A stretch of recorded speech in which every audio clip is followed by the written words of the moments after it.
Les forces irakiennes sont reparties à l'assaut contre le groupe État islamique à Mossoul. Gwendoline de Bono est l'envoyée spéciale d'Europe 1 en Irak. Elle se trouve sur la ligne de front, tout près de la vieille ville où sont retranchés la plupart des djihadistes. Et elle a vu arriver des civils traumatisés qui ont réussi à quitter la zone. Aux portes de la vieille ville, les soldats tentent de percer les défenses djihadistes quand soudain, une centaine d'hommes, de femmes et d'enfants venus des lignes de l'État islamique traversent le front. Daesh est inhumain, hurle cet homme qui marche en tête.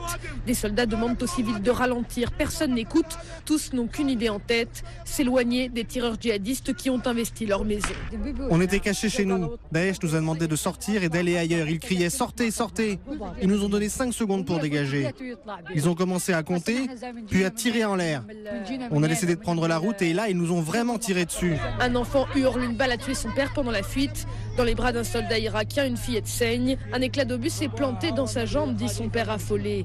Les militaires arrêtent un jeune dans la foule soupçonné d'être djihadiste. Le médecin, lui, panse les plaies d'une femme inconsciente. Aujourd'hui, il y a plusieurs blessures légères, mais aussi des blessés graves. Ils ont été touchés aux jambes, aux mains, à la tête, notamment par des éclats d'obus. C'est Daesh qui a tiré, sans de préciser un officier. C'est peut-être vrai, même si, à l'écart, un homme confie que l'artillerie irakienne a fait plusieurs morts dans son quartier. Gwendoline de Bono, envoyée spéciale d'Europe 1 en Irak.